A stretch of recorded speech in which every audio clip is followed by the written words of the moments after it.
अवयव और संसार के हर पदार्थ के भले बुरे परिणाम प्रत्यक्ष देखे जा सकते हैं। दुरुपयोग सदा कष्टकारक होता है।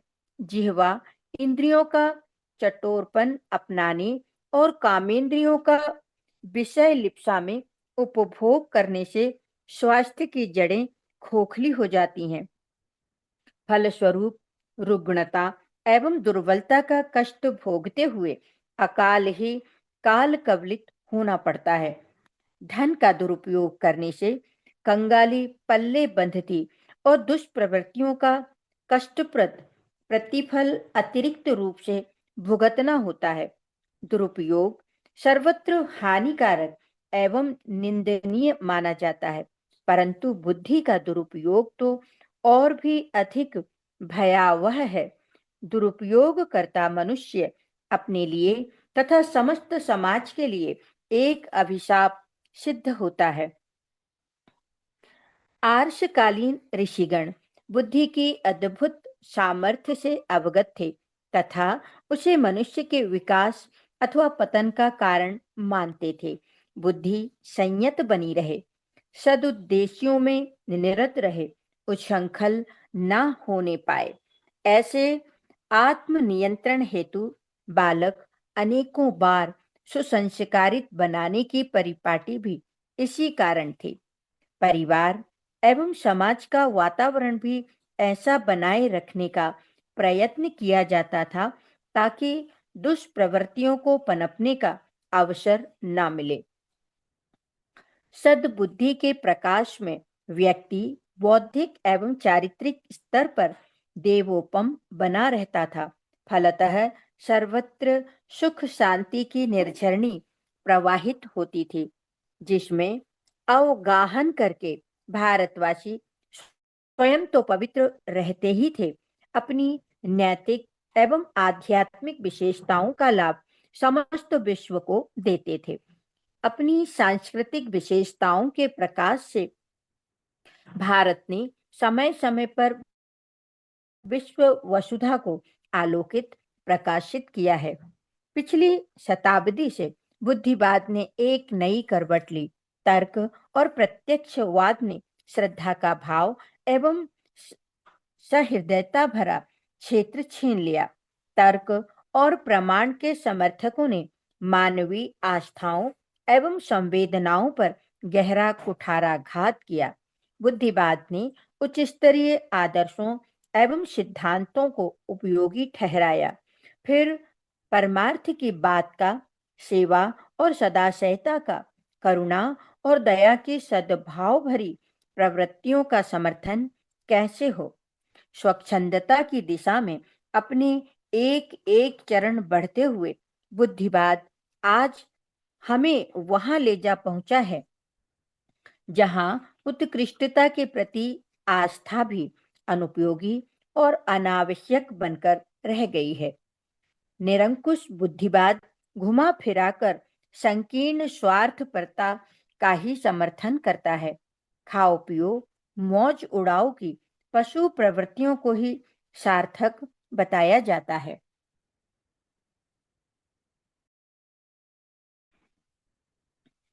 जब कर्मफल, ईश्वर, आत्मा, परलोक के अस्तित्व को ही अप्रामाणिक ठहरा दिया गया, फिर स्वच्छंद आचरण से क्या हानि।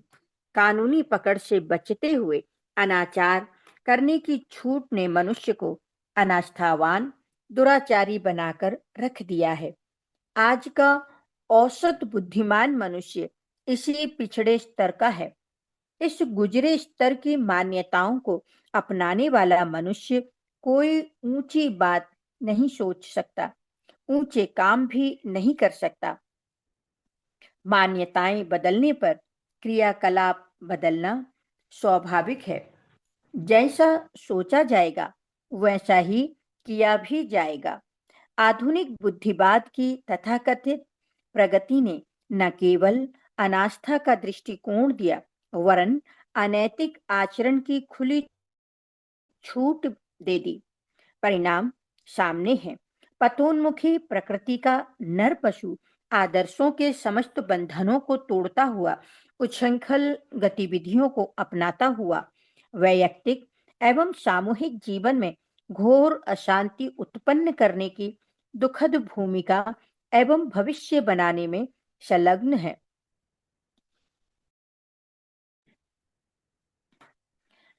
ऐसी स्थिति में आज जो कुछ हो रहा है, गुजर रहा है, सो सामने है।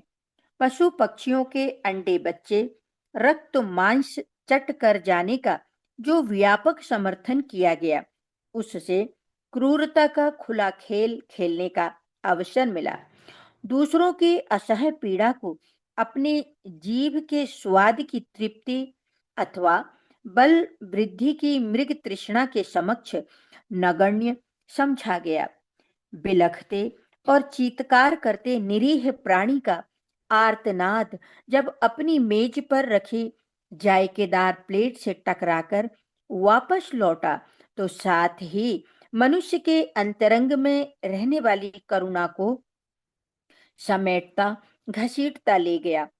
निर्दयता आहार के सहारे बढ़ी और अपना क्षेत्र बढ़ाते हुए उसने मनुष्यता को भी लपेट में ले लिया।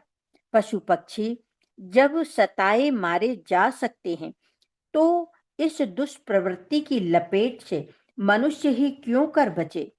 मनुष्य भी आखिर एक प्राणी है, उसके साथ भिन्न ढंग से सोचने की क्या आवश्यकता। निरंकुश बुद्धिवाद के बढ़ते हुए प्रभाव ने मनुष्य का भी मूल्यांकन अन्य प्राणियों की ही भांति किया है। फलस्वरूप निर्दयता एवं निष्ठुरता का वातावरण बढ़ रहा है। एक दूसरे का रक्त मांस खाने का अभ्यस्त तो अब अभी मनुष्य नहीं हो सका है, पर अनीति और अनाचार से किसी को सताने में जो झिझक होती है, उसे बहुत अंशों तक त्याग दिया है। एक तो वैसे ही मनुष्य की प्रवृत्ति स्वभावतः पाप और पतन की ओर बढ़ रही थी। बुद्धिवाद द्वारा उसे समर्थन मिल जाने पर अनाचार के लिए खुली छूट मिल गई। नीति, सदाचार, सामूहिकता, नागरिकता, सज्जनता आदि उत्कृष्टताएं मात्र वाक चर्चा की विषय वस्तु बनकर रह गई हैं। व्यक्ति और समाज इसी प्रभाव से प्रभावित होता इसी रंग में रंगता चला जा रहा है। फलस्वरूप मनुष्य की स्थिति विचित्र हो गई है। भोगवाद की वासना, तृष्णा एवं अहंता की संकीर्ण परिधि में ही इच्छाएं, आकांक्षाएं परिश्रम करती रहती हैं तथा उनकी पूर्ति के निमित्त जाल जंजाल रचती रहती हैं। इन परिस्थितियों में दुष्प्रवृत्तियों का संसार में बढ़ते चलना स्वाभाविक है। प्रकृति पर भी मनुष्य इतना नियंत्रण नहीं प्राप्त कर सका है कि दुष्प्रवृत्तियां तो बढ़ती रहें, पर उनके साथ रोग, शोक, कष्ट, संताप, कलह, विग्रह, अपराध, अनाचार, उत्पीड़न, चीत्कार ना बढ़े। प्रकृति अपना धर्म जोड़ने से रुकी नहीं है। क्रिया की प्रतिक्रिया न हो, ऐसा कोई तर्क या विज्ञान नहीं निकला है। असंतुष्ट दुष्प्रवृत्तियों के साथ साथ आंतरिक क्षोभ, बाह्य विद्वेष, आक्रमण, अवरोध, हिंसा, प्रतिहिंसा, क्षोभ, असंतोष का कुचक्र भी चल रहा है। समाज व्यवस्था में इतनी विकृतियां आ गई हैं कि ना तो व्यक्ति समूह के लिए उपयोगी रहा है और ना समुदाय की घुटन व्यक्ति को संतोष की सांस लेने दे रही है। अगले दिन और भी दुखद भयंकर हो सकते हैं यदि दुर्बुद्धि का कुचक्र भी इसी प्रकार चलता रहा, तो कुमार्गगामी बुद्धि विपत्तियों का घटाटोप ही प्रस्तुत करती रहेगी। स्वास्थ्य, संतोष, सद्भाव, सज्जनता, प्रेम, विश्वास, अर्थ संतुलन एक एक करके विलीन होते चले जा रहे हैं। चिंता, भय, आशंका, निराशा, विक्षोभ, उद्वेग, घृणा और ईर्ष्या की आग में अंतःकरण सदा जलते रहते हैं। हर घड़ी असंतोष और खीज के कारण जीवन जलता हुआ दिखता है। यह तो व्यक्ति की निज की आंतरिक स्थिति हुई है। समूहगत परिस्थितियां और भी भयावह हैं। बेकारी, बेरोजगारी, महंगाई, चोरी, ठगी, जालसाजी, बेईमानी की प्रबलता जीवन को असह्य बनाए दे रही हैं। सर्वत्र शोषण का जाल बिछा है। बाजार में नकली वस्तुओं एवं मिलावट का बाहुल्य है। ऊंची कीमत देने पर भी खरी वस्तुएं मिल जाएं, इसकी कोई गारंटी नहीं है। राजनीति और शासन तंत्र में हेय व्यक्तित्वों की भरमार है। इस वातावरण में ना तो व्यक्ति सुखी रह सकता है और ना ही समाज का ढांचा स्थिर रह सकता है। आज की विषम परिस्थितियों से कोई संतुष्ट नहीं है। क्षोभ और असंतोष की प्रवृत्ति व्यक्ति से लेकर अंतर्राष्ट्रीय कूटनीति तक में चरम सीमा पर पहुंचती जा रही है। अनीति की, अनाचार की शिकायत तो सभी करते हैं, सभी उनसे संतुष्ट भी हैं, पर आश्चर्य यह है कि अधिकांश उन्हें ही अपनाए हुए हैं। इसे एक विडंबना ही कहा जाएगा। प्रश्न यह है कि क्या इन परिस्थितियों को ज्यों का त्यों बना रहने दिया जाए, इन्हें यथाक्रम बढ़ने ही दिया जाए।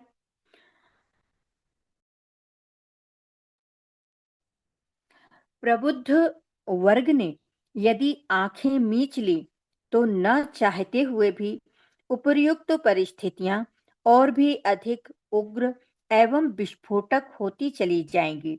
समझदारी और जिम्मेदारी सदा अनुपयुक्त को संभालने और अनावश्यक को रोकने के लिए आगे बढ़ने की, सामना करने की प्रेरणा देती रही है।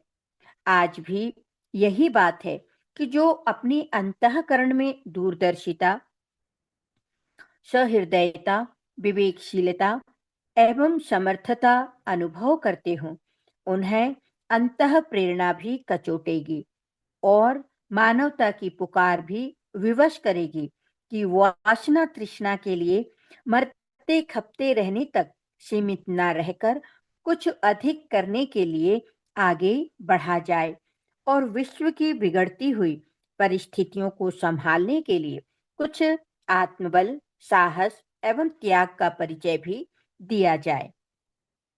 कहा जा चुका है कि बुद्धिबल इस युग की सबसे बड़ी शक्ति है, जिसके सदुपयोग पर मानव जाति का भविष्य आधारित है। आज की विषम परिस्थितियों की उत्तरदायी मानवीय दुर्बुद्धि ही है, जिसने चिर अतीत से चली आ रही स्वर्गीय परिस्थितियों को नरक में बदलकर देवत्व का वर्ण करने वाले मनुष्य को नर पशु और नर पिशाच में परिवर्तित कर डाला। यह दुर्बुद्धि ही है जो सुख शांति की परंपरा को सर्वनाश की परिस्थितियों में परिणित कर रही है। व्यक्तिगत जीवन में अनाचार और सामूहिक जीवन में भ्रष्टाचार उसी द्वारा उत्पन्न किए गए हैं। मूढ़ मान्यताएं, कुरीतियां, दुष्प्रवृत्तियां जिस एक माँ की सहोदर बेटियां हैं, उसका नाम है दुर्बुद्धि।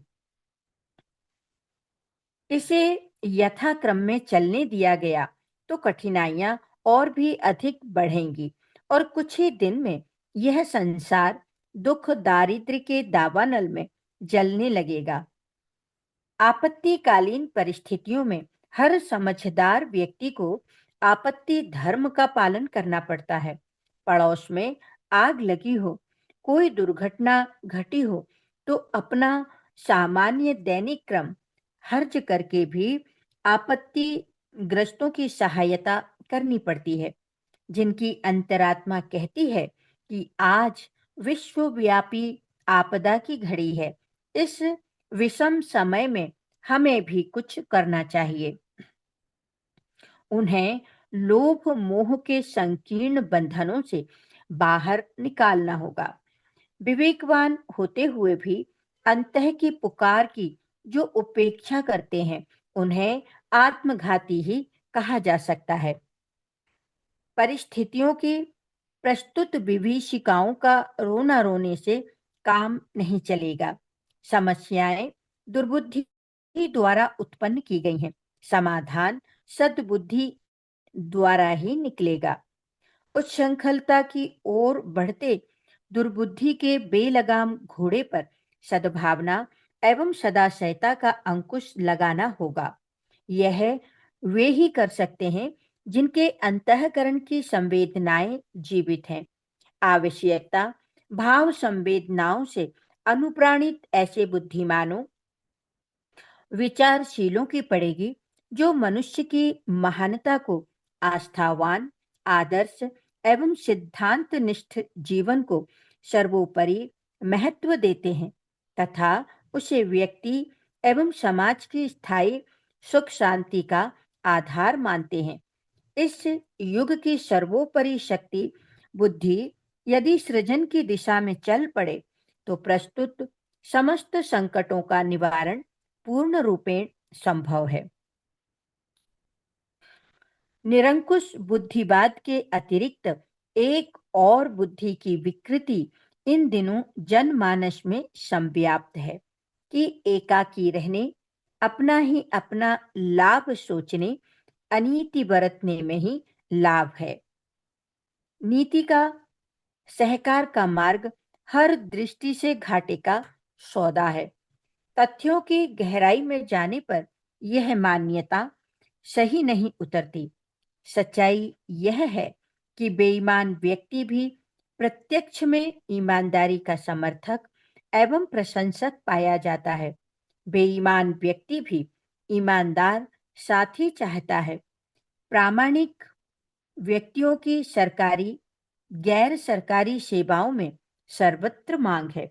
यह इस बात का परिचायक है कि ईमानदारी वर्णीय है।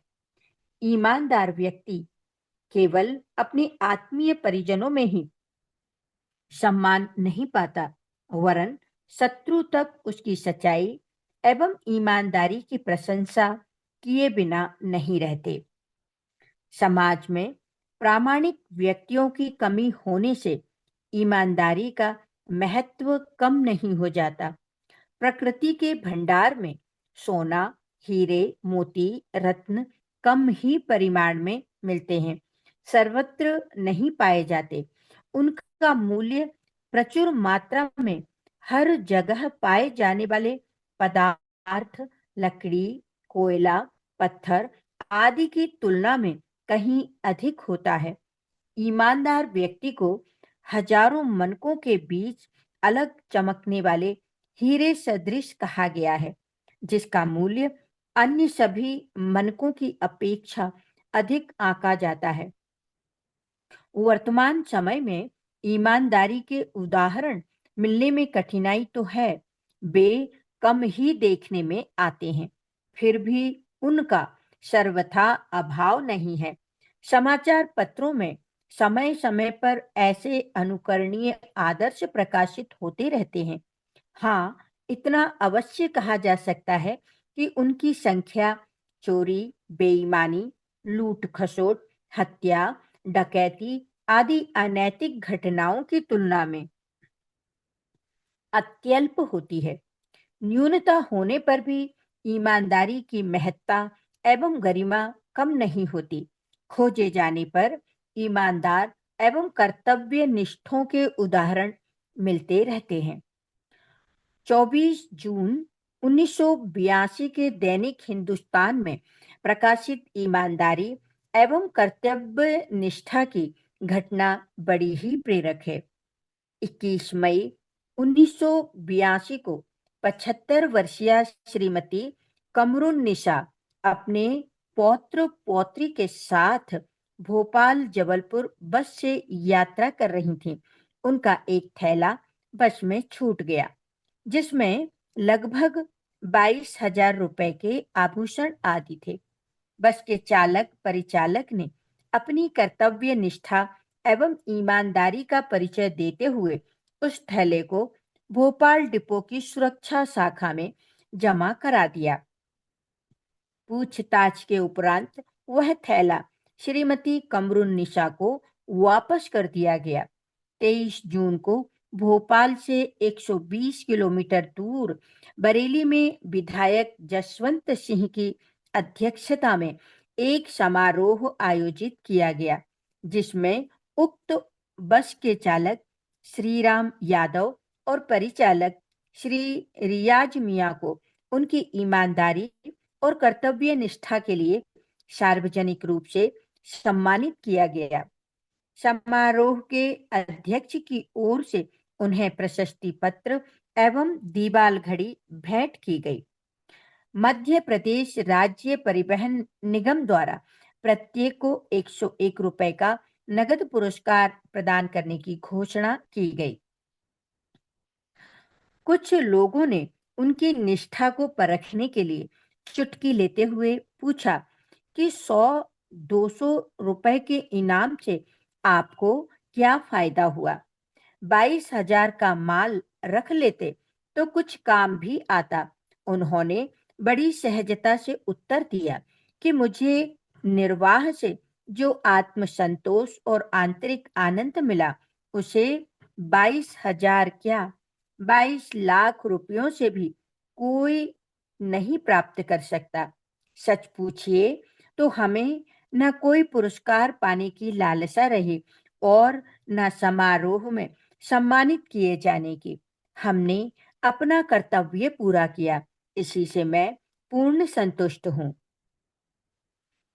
इस भ्रष्टाचार के जमाने में भी ऐसे ईमानदार लोग हैं जो अत्यंत निर्धन होने के बावजूद किसी की चीज या धन पर अपना ईमान नहीं डिगाते और पाई गई वस्तु को उसके मालिक को लौटाने में प्रसन्नता अनुभव करते हैं।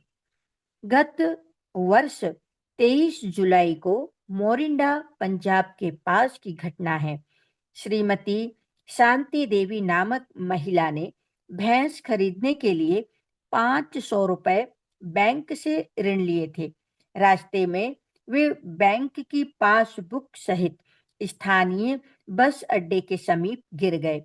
वहां से गुजर रहे मिल्क कोऑपरेटिव यूनियन के श्री गुरचरण सिंह को वह पासबुक 500 रुपयों सहित मिली। बाद में श्री गुरुचरण सिंह ने श्रीमती शांति देवी के घर का पता लगाकर उसे उसकी खोई हुई पासबुक एवं धनराशि वापस कर दी। उक्त घटना 24 जुलाई 1981 के पंजाब केसरी दैनिक में छपी थी। 22 जुलाई 1981 के वीर अर्जुन दैनिक समाचार पत्र में ईमानदारी का अनुकरणीय आदर्श प्रस्तुत करने वाली एक और घटना प्रकाशित हुई थी। ठेले पर चाय बेचने वाले श्री ब्रजमोहन ने एक 12 वर्षीय लड़के के कब्जे से 51,450 रुपए के नोट पुलिस को सौंप दिए। ब्रजमोहन को इस कार्य के लिए एक प्रशस्ति पत्र प्रदान किया गया। पुलिस अधिकारियों ने बताया कि भिवानी जिले के भादेरा गांव का धर्मवीर नामक किशोर उवाई का लड़का अपने पिता के घर से ये रुपए निकालकर भाग आया था। उसने ब्रजमोहन से नौकर रख लेने के लिए कहा था। गत वर्ष 1 सितंबर का समाचार है। बंबई जैसे आधुनिकतम नगरी में भी ईमानदार व्यक्ति रहते हैं। इस बात का परिचय वहां के एक बस परिचालक श्री B.I. बल्लाल ने अपनी ईमानदारी एवं कर्तव्य निष्ठा प्रस्तुत करते हुए दिया।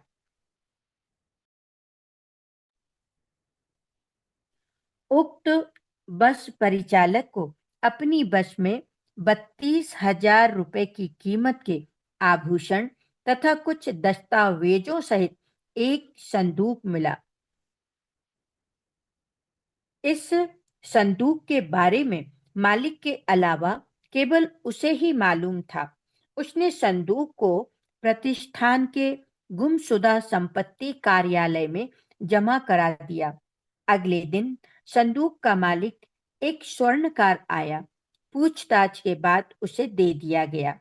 अपनी संदूक में आभूषण एवं दस्तावेज ज्यों के त्यों रखे पाकर उसका हृदय बस परिचालक के प्रति कृतज्ञता से भर गया। उसने 101 रुपए उसे इनाम स्वरूप देने चाहे, किंतु श्री बल्लाल ने उन्हें लेने से इनकार कर दिया और कहा, यह तो मेरा छोटा सा उत्तरदायित्व था। मैंने कोई एहसान का कार्य थोड़े ही किया है। इसी से मिलती जुलती ईमानदारी का अनुपम उदाहरण प्रस्तुत करने वाली घटना चमोली जिले की है।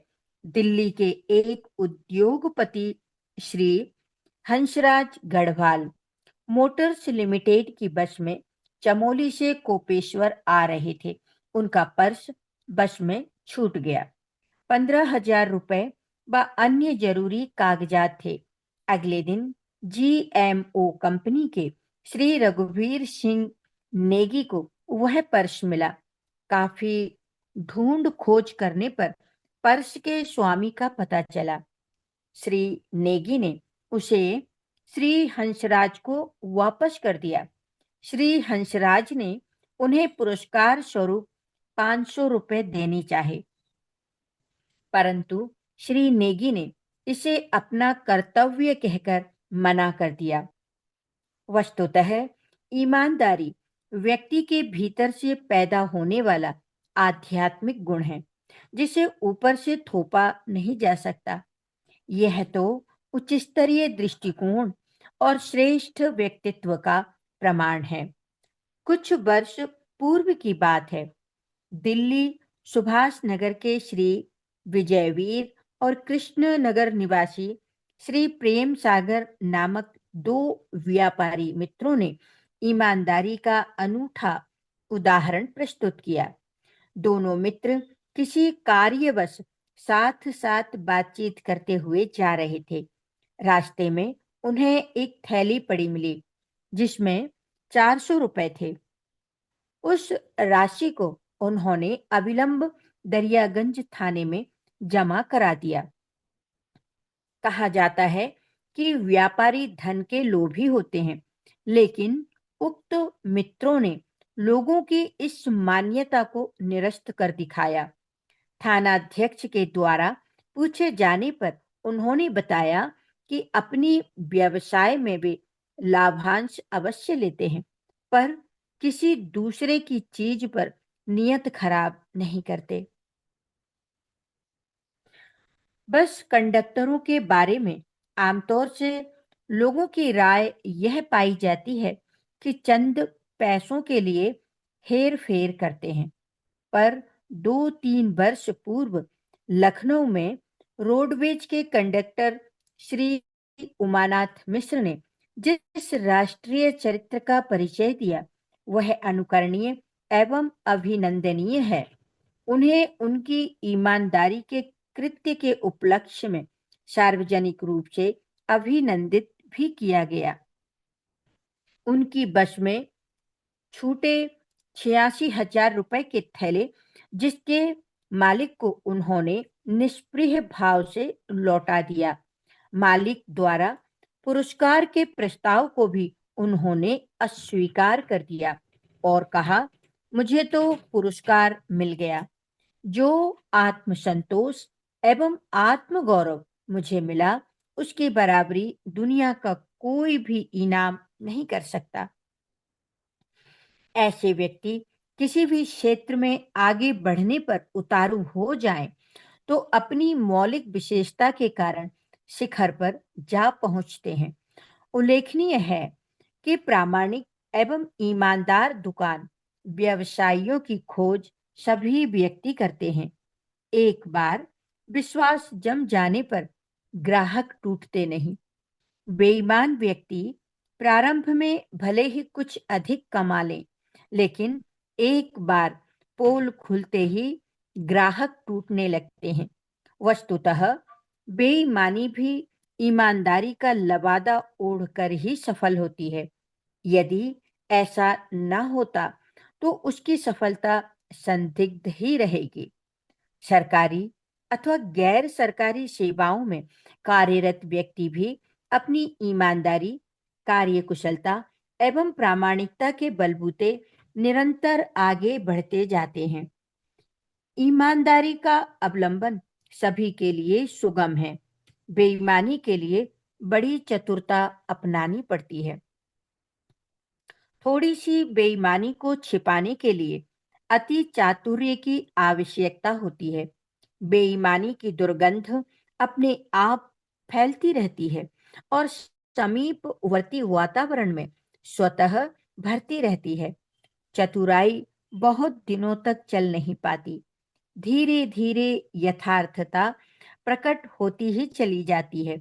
वस्तु स्थिति प्रकट होते ही लोगों की दोहरी प्रतिक्रिया आरंभ हो जाती है।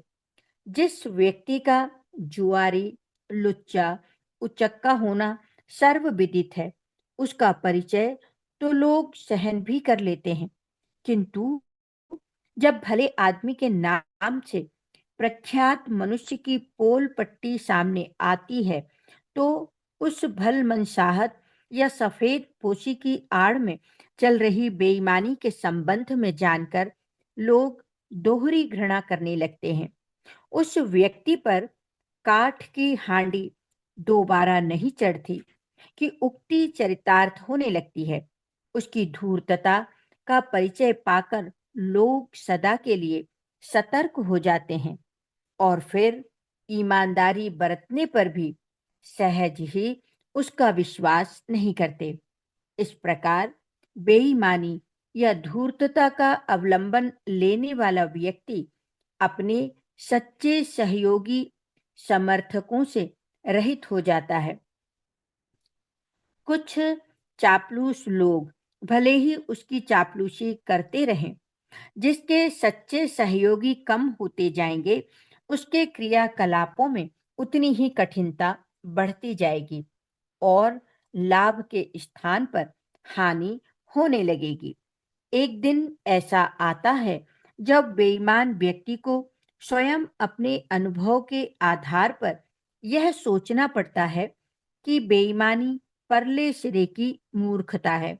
उसका अंतिम परिणाम हानिकर ही होता है।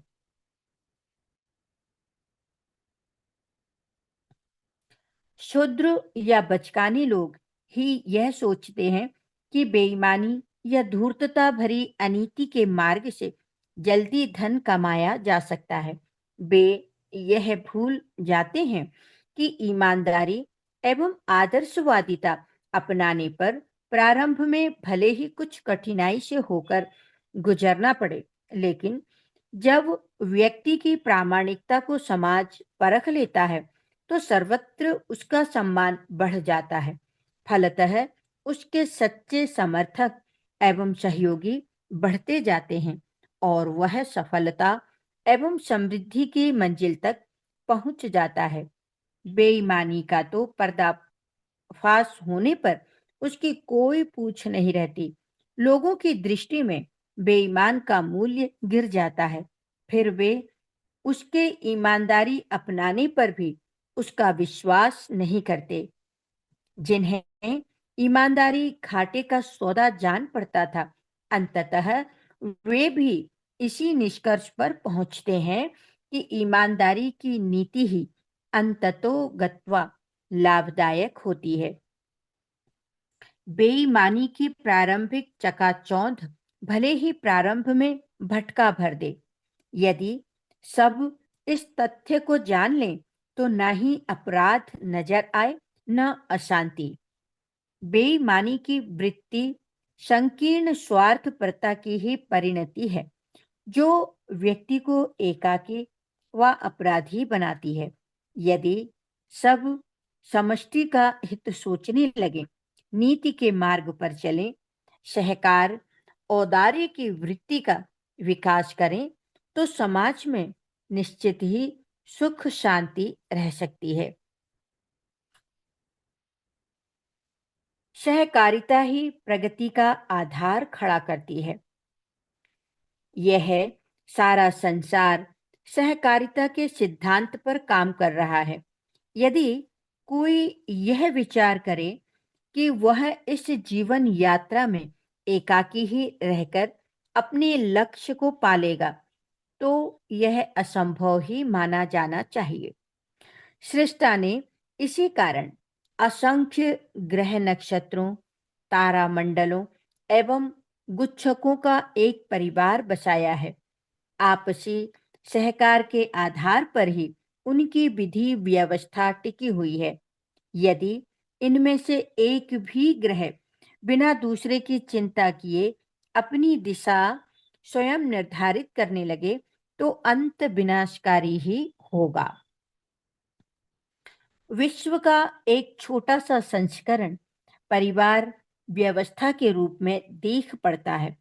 समाज की यह इकाई अपने आप में समग्र हो पाती है तो मात्र उसके सदस्यों की परस्पर सहजीवी भावना के कारण। परस्पर स्नेह, सौहार्द एवं सहयोग जिंदा न रहे तो देखते देखते बने बनाए संयुक्त कुटुंब विघटित होते चले जाते हैं। ऐसी ही कुछ व्यवस्था विश्व नियंता ने प्रकृति के अपने साम्राज्य में की है। कीट, पक्षी, वृक्ष, पुष्प, मानव, वनस्पति इत्यादि परंपरा सहकारिता के आधार पर ही जीवन जीते हैं। अध्यात्म प्रतिपादक यह बताते हैं कि विराट ब्रह्म की असीम चेतना ही चारों ओर व्याप्त है। लघुतम इकाई में संव्याप्त चेतना का सहज स्वभाव है स्नेह, सहयोग। इकोलॉजी विज्ञान के अध्येता बताते हैं कि प्रकृतिगत संतुलन इसी स्नेह सहयोग पर आधारित है। मनुष्य का प्रतिक्षण सांस से प्राण वायु ग्रहण करना उन वृक्षों के कारण संभव हो पाता है जो वातावरण में निरंतर इसे उत्सर्जित करते रहते हैं, भले ही इसके लिए उन्हें बदले में कार्बन डाइऑक्साइड के रूप में विष क्यों न पीना पड़े। वृक्षों का स्वयं का विकास, उनका फलना फूलना भी कीट पतंगों तथा पशु पक्षियों के समुदाय के सहयोग पर निर्भर है। सह अस्तित्व के ऐसे अनोखे उदाहरण मनुष्य को प्रेरणा देते रहते हैं कि वह भी अकेला न रहकर परस्पर सहयोग की अपनी अंतःवृत्ति का विकास करे। सृष्टा ने प्रकृति को अनगिनत रंगों से भर दिया है। दिन रात फूलों के बीच रहकर भी क्या कोई ऐसा बन सकता है? फूलों में खुशनुमा रंग, मनमोहक गंध और मादक रस क्यों होते हैं? इसका समाधान हमें मिलता है फूल कीटों के उस अद्भुत साहचर्य को देखकर, जिसके कारण कीट उनकी वृद्धि में सहायक होते हैं। परागगण प्रक्रिया के लिए फूलों को पक्षियों, पतंगों, कीटों की आवश्यकता होती है, पर यह सेवा एकांगी नहीं है। बदले में वह अपना मधुर मधु उन्हें छानकर पीने को देते हैं। तितलियां इस रस को पीने हेतु एक से दूसरे पौधे पर जाती है, साथ ही अपने पैरों और परों में उनका पराग लपेटकर यहाँ से वहां बिखेरती जाती है। फूलों का परिवार अपनी वंश वृद्धि इसी प्रकार करता है। शहद की मक्खी इसी पराग को अपने पुरुषार्थ से मधु में बदल देती है, जो मानव के लिए उपयोगी होता है। संगठन और सहयोग की इसी प्रक्रिया को अपनाकर प्रत्येक घटक उत्कर्ष के पथ पर बढ़ता है। फल अपने मित्रों को रिझाने के लिए तरह तरह के रंग रूप एवं गंधों से अपने को सुसज्जित करते हैं। कई तो चटकीले रंगों की सज धज दिखाते हैं और कई खुशबू फुहारे उड़ाते हैं। फूलों के खिलने के अलग अलग समय निर्धारित हैं। तेज आंधी तूफान में फूल स्वयं अपने पट बंद कर लेते हैं। इसी के साथ आज के स्वाध्याय क्रम को यहाँ विराम देते हैं और स्वाध्याय को आत्मसात करने के लिए कुछ क्षणों का मौन धारण करते हैं। जय गुरुदेव। सभी को सादर प्रणाम।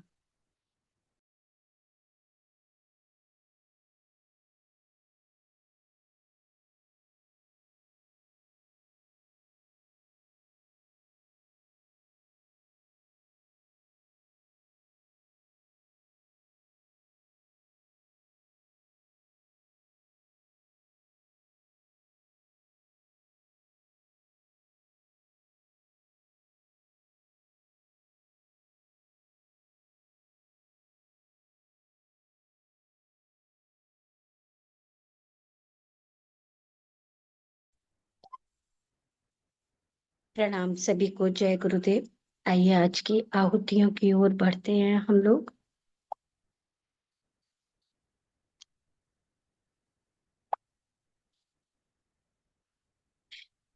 Snapshot of the book. पुस्तक समग्र क्रांति हेतु युवाओं की तैयारी। युवाओं का एक वर्ग वह भी है जो आधुनिकता के नाम पर पश्चिम की संस्कृति का शिकार बना है।